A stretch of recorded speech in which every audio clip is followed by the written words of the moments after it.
दोस्तों, एक बार की बात है। एक गांव में एक किसान अपने बेटे के साथ रहता था।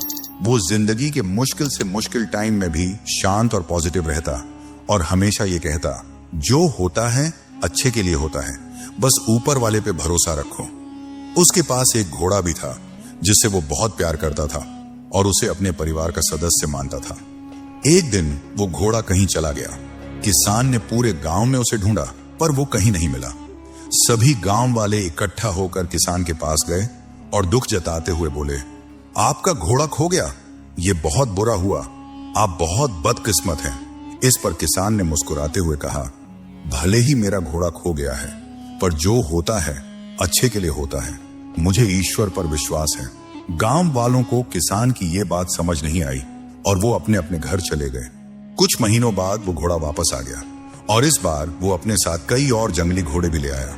सभी गांव वाले फिर इकट्ठा हुए और उत्साह से बोले, आपका घोड़ा खो जाना अच्छा था, अब आपके पास इतने सारे घोड़े हैं, आप कितने खुशकिस्मत हैं। इस पर किसान ने फिर से शांत स्वर में कहा, भले ही अब मेरे पास बहुत सारे घोड़े हैं, लेकिन मुझे कोई विशेष खुशी नहीं है। जो होता है अच्छे के लिए होता है। मुझे ईश्वर पर विश्वास है।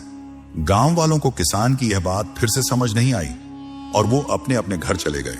कुछ समय बाद किसान के बेटे ने घुड़सवारी सीखना शुरू किया, लेकिन एक दिन वो घोड़े से नीचे गिर गया और उसकी टांग टूट गई। सभी गांव वाले फिर इकट्ठा हुए और अफसोस जताते हुए बोले, शायद इतने सारे घोड़े मिलना अच्छा नहीं था। अगर ये घोड़े नहीं होते तो आपके बेटे की टांग न टूटती। आप बहुत बदकिस्मत हैं। किसान ने फिर वही बात कही, भले ही मेरे बेटे की टांग टूट गई है, पर जो होता है अच्छे के लिए होता है। मुझे ईश्वर पर विश्वास है। गांव वालों को किसान की ये बात फिर समझ नहीं आई और वो अपने अपने घर चले गए। कुछ समय बाद राज्य पर हमला हो गया। राजा की सेना कम पड़ने लगी, इसलिए सभी जवान लड़कों को सेना में भर्ती किया जाने लगा।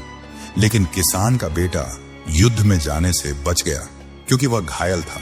सभी गांव वाले फिर इकट्ठा हुए और भावुक होकर बोले, आपका बेटा युद्ध में जाने से बच गया, आप कितने खुशकिस्मत हैं। पर हम सब बहुत दुखी हैं क्योंकि हमारे बेटे युद्ध में चले गए। हमें नहीं पता वो वापस आएंगे भी या नहीं। गांव वालों ने किसान से पूछा, हमने आपको जीवन के मुश्किल से मुश्किल वक्त में भी शांत और पॉजिटिव रहते देखा है, आप ऐसा कैसे कर लेते हैं। किसान मुस्कुराया और कहा, हमेशा खुश और पॉजिटिव रहने के लिए दो बातों को समझना जरूरी है। पहली बात, लोगों की बातों को ज्यादा ध्यान मत दो, क्योंकि उनकी बातों को ध्यान देने का मतलब है अपनी खुशियों की रिमोट कंट्रोल दूसरों के हाथों में देना। अगर लोग आपकी तारीफ करेंगे तो आप खुश हो जाएंगे और अगर बुराई करेंगे तो आपको गुस्सा आएगा। अगर आप लोगों की बातों पर ध्यान दोगे तो आपका दिमाग अशांत हो जाएगा और आप अपने जीवन के जरूरी कामों पर ध्यान नहीं दे पाओगे। दूसरी बात, कभी भी किसी बात को तुरंत अच्छा या बुरा मत कहो।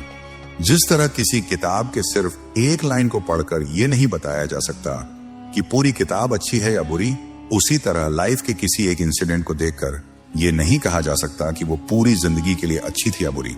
आज जो घटना अच्छी लग रही है वो कल बुरी साबित हो सकती है और आज जो घटना बुरी लग रही है वो कल अच्छी भी लग सकती है। जैसा कि हमने इस कहानी में देखा, आपके साथ क्या होगा वो आपके हाथ में नहीं है, लेकिन आपके कर्म आपके हाथ में हैं। इसलिए अपने कर्म और सोच को अच्छा बनाओ और बाकी चीजें ऊपर वाले के हवाले कर दो, क्योंकि जो भी होता है वो अच्छे के लिए ही होता है। बस ईश्वर पर भरोसा रखो। दोस्तों, हमारे आसपास कई लोग हैं जो अपनी जिंदगी में मुश्किल दौर से गुजर रहे हैं। हो सकता है कोई हिम्मत हार चुका हो, कोई खुद को अकेला महसूस कर रहा हो, या कोई अपनी परेशानियों से लड़ते लड़ते थक चुका हो। शायद सिर्फ एक सही बात सही समय पर किसी की पूरी जिंदगी बदल सकती है। अगर आपको यह कहानी पसंद आई और इससे आपको प्रेरणा मिली तो इसे जरूर शेयर करें।